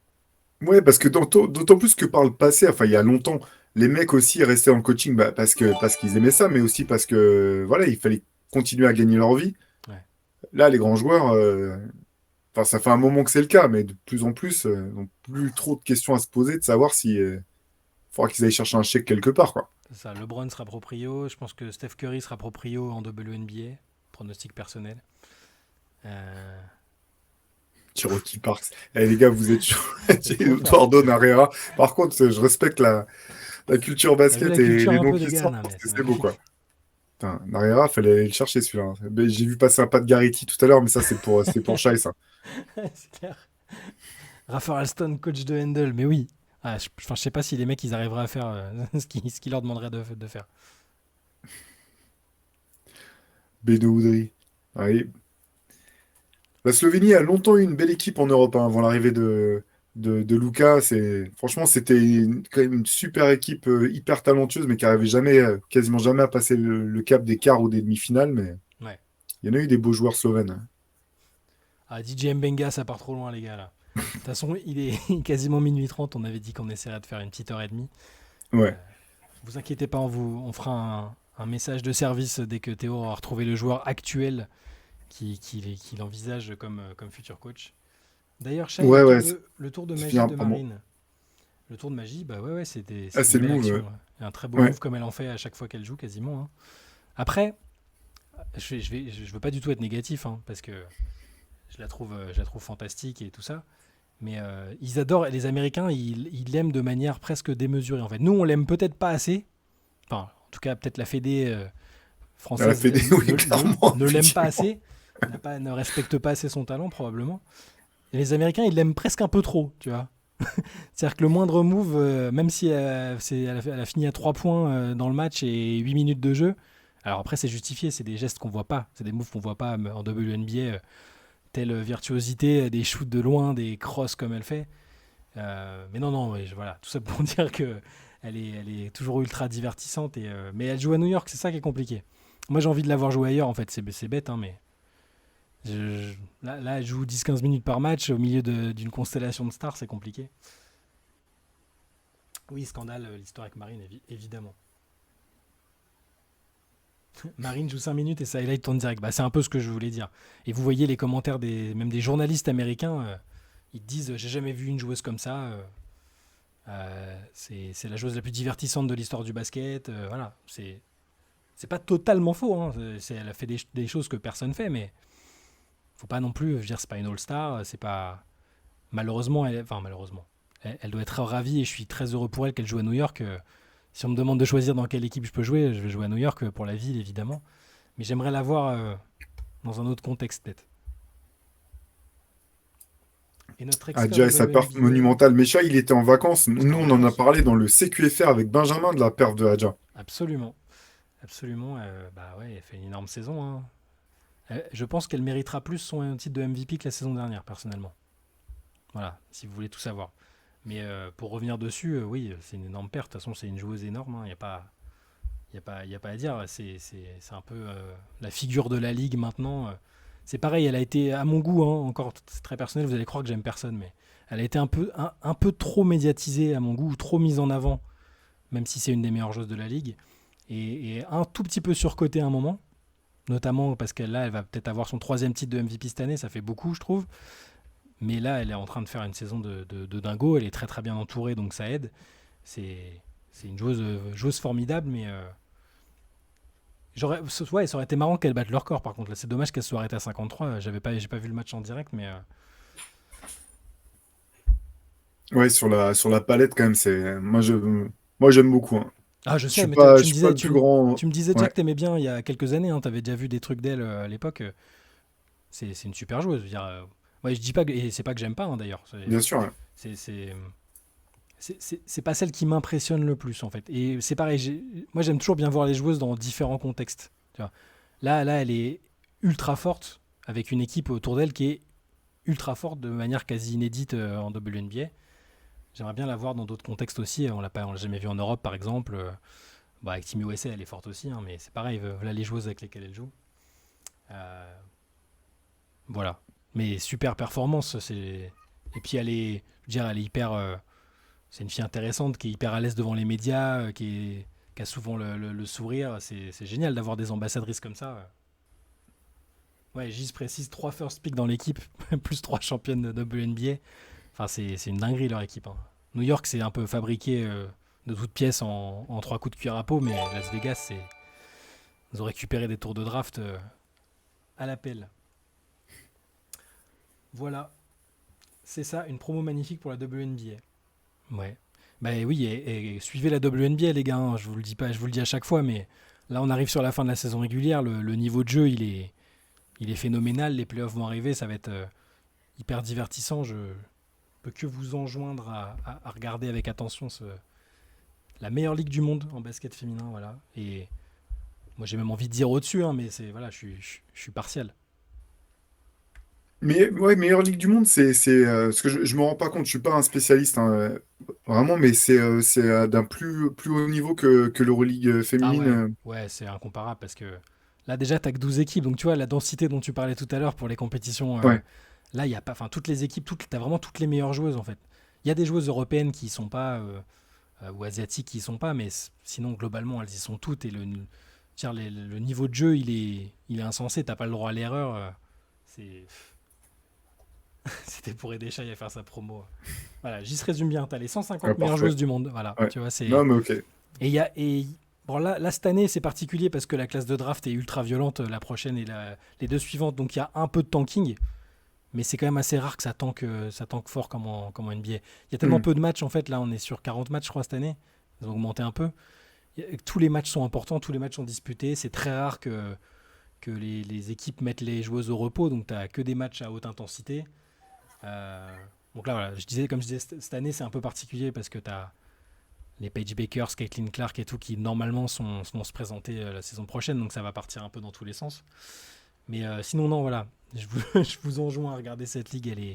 C'est pour ça que je dis que c'est la meilleure ligue du monde. Attention, l'Euroleague, c'est très sympa, hein.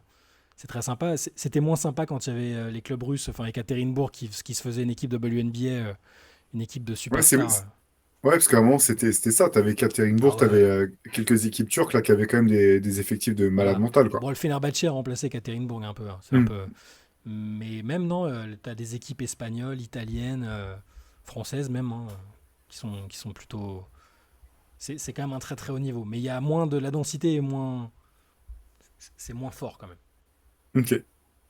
Et le Vadé qui a envie que je fasse la promo, on va finir là-dessus. Mais effectivement, moins spectaculaire et aérien. Alors ça dépend ce qu'on attend d'un match de basket. Mais alors c'est sûr, vous n'allez pas voir des dunks, vous n'allez pas voir des joueuses mettre 11 paniers à 3 points. Mais par contre, vous allez voir du basket académique, propre, tactique, technique, intelligent. Voilà. Hmm. Je ne travaille pas pour la WNBA, hein. Mais Pas encore. mais voilà, pas encore. Je suis pas encore commissionneur, c'est pour bientôt, mais voilà. Bon, Charles, on se retrouve demain matin pour le CQFR, du coup? Absolument. Demain matin, soyez là, on va refaire un petit CQFR. Je pense qu'on parlera peut-être avec Antoine aussi de cette histoire de Ben Simmons, de tout ça. Et puis merci à tous nos chers Laters d'avoir été là, et d'avoir participé aussi activement, au point de sortir tous les joueurs blancs qui ont joué en NBA un jour depuis C'est ça. 1948. Il manquait qu'Antoine Pimel dans la liste des joueurs. Ouais. Ouais, c'est ça. Donc merci beaucoup à vous. On se retrouve très bientôt. Alors sur Twitch, alors faudra voir avec Benjamin, mais Benjamin fait aussi des mondial sessions après les matchs Ouais. de Coupe du Monde, après les matchs d'équipe de France. Alors on espérait que ça dure plus longtemps, mais on en fera quand même, je pense, avant la fin de la compète. On continuera de le faire. Et voilà, on se retrouve demain matin pour le CQFR. Bonne nuit à tous. Ça marche, ciao à tous. Bye. Ciao.